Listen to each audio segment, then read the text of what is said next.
Ngayong hapon, nakatakda na umanong ipadala sa nanalong senatorial candidates ang kanilang mga imbitasyon para sa proklamasyon.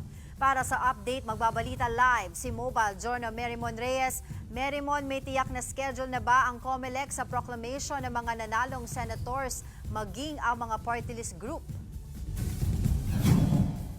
Angela, ayon na kay COMELEC Chairman George Erwin Garcia, ang malinaw sa ngayon, hinihintay pa nila yung formal recommendation ng Supervisory Committee nito para nga doon sa opisyal na proclamation. Pero ang malinaw, bandang alas 3 bukas, Sabado, ay opisyal lang ipoproklama ang mga magwawaging senatorial balls. Kasama na nga rin daw yung nasa 10 to 15 na inaasahan o iimbitahan din na guest na maaari nilang dalhin. Samantala, pagdating naman doon sa party list groups, tansya ng COMELEC, bukod sa kakailanganin pa raw nila ng isang araw ng preparasyon, tinitignan nila na baka by Monday naman isasagawa yung official proclamation ng mga magwawaging party list groups. Angela.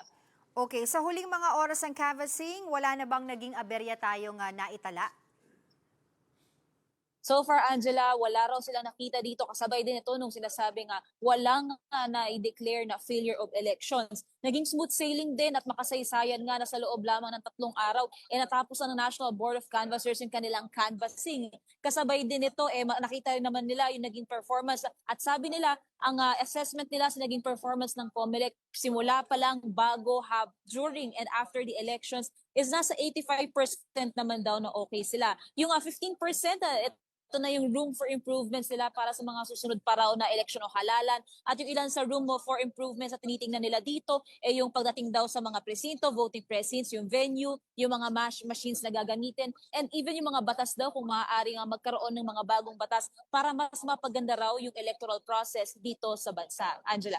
Merimon, may opisyal na rin bang impormasyon ang COMELEC tungkol dun sa mga bumoto ngayong taon?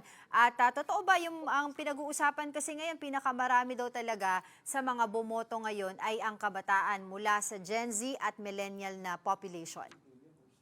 Yes, Angela, nakuha na rin natin ngayon yung final voter turnout para sa midterm elections na ito. At ito ay 82.20%. So yan ay 57,350,968 mula sa 68,673 and 653 na rehistradong botante. Pumapangalawa ito doon sa 2022 presidential elections sa voter turnout na kung saan 55 million out of 65 million ang aktual na bumoto. So pagdating daw sa midterm elections history dito sa bansa, ito yung pinakamataas na voters turnout na nakita nga ng COMELEC at nakita nila dito yung tinaas ng engagement o partisipasyon ng mga kabataan plus potentially daw dahil doon sa isinagawa nga na early voting hours kung saan nabigyan ng sapat na oras yung mga PWD, senior citizens, even yung mga pregnant women na makapaboto daw ng mas maaga. Angela.